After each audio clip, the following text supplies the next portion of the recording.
नमस्कार सम्पूर्ण भोजपुरवासी राष्ट्रवादी आमा बुवा तथा दाजुभाइ दिदीबहिनीहरूमा जय राष्ट्रवाद। चुनाव नजिकै आयो, सबै पार्टीको चहलपहल बाक्लिँदैछ, तर हाम्रो राष्ट्रवादी पार्टीको चहलपहल किन छैन भनेर सोध्नुहुन्छ। हामी त्यसरी सदाबार जनतासँग चाप्लुसी घस्न, चिप्लो घस्न, खुट्टा ढोग्न, बिटो हातमा थमाउन, दारू पार्टीका मिटिङ गर्दिन, त्यस्तो बाटोमा हामी छैनौँ क्या। हामी त्यो तरिकाले हामी जानेन। हामी नवीन तरिकाले, नवीन राप्रपा, नयाँ तरिकाले हामी जाँदैछौँ। हाम्रा मेन मुद्दा भनेको हामीले जनतालाई छरपष्ट स्पष्ट तरिकाले बुझाइसकेका छौँ। जनताको मनोभावनाभित्र हामीले हाम्रा देश, हाम्रो सिङ्गो देश, हाम्रो धर्म, संस्कृति र विकासका गतिविधिहरू चाहिँ गणतन्त्रमा के भए त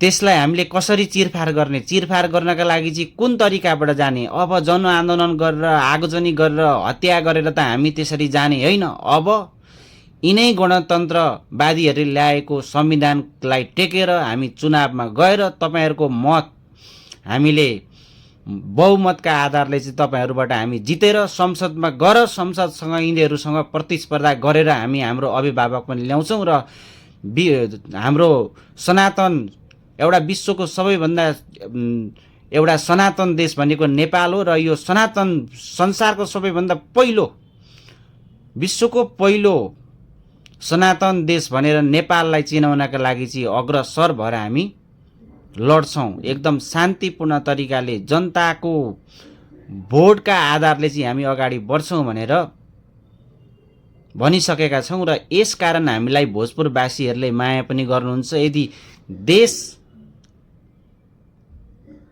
मेरो देश नेपाल नै रहोस् भन्न चाहनुहुन्छ भने यो देशको लागि एक भोट हाल्नुहोस् र यो सबैभन्दा पुरानो मानव जातिको सुरुवात पहिल्यै परिपूर्व कालदेखि चलिआएको यो सनातन धर्मलाई जगेर्ना गर्नलाई एक भोट दिनुहोस्।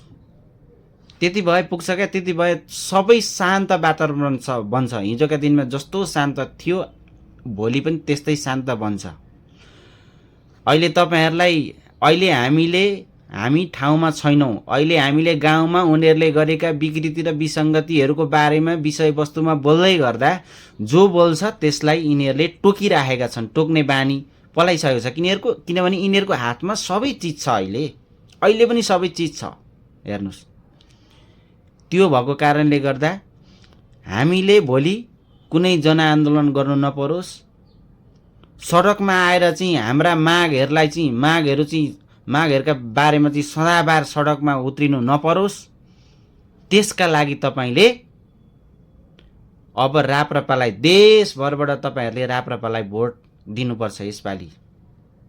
यदि तपाईँ साँच्चीकै नेपाली बन्न चाहनुहुन्छ भने र नेपालीपन तपाईँको मनभित्र छ भने तपाईँले यसपालि राप्रपालाई भोट दिनै पर्छ। बुझ्नुभयो नि? तपाईँहरू होला गणतन्त्रका नेताहरू, आसेपासेहरूले तपाईँहरूलाई केही सहजीकरण गर्दैका होलान्। त्यो भनेको एउटा स्वार्थ हो। तिनीहरू ठाउँमा हुन्जेली मात्र तपाईँले पाउनुभयो। तिनीहरू ठाउँमा गइसकेपछि फेरि अर्को मान्छे आउँछ।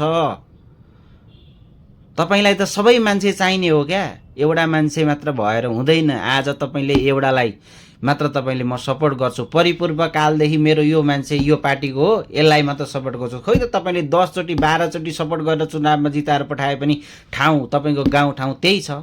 विकृति र विसङ्गति त्यही छ। के परिवर्तन भयो त? तपाईँको आफ्नोपन मात्र भएर भयो त्यो मान्छेसँग? त्यस कारणले तपाईँले शिक्षा, स्वास्थ्य र धर्म, संस्कृति र यो देशका हरेक हाम्रा सीमाहरू र हाम्रो सिङ्गो देशको सुरक्षाका लागि राज संस्था अपरिहार्य छ।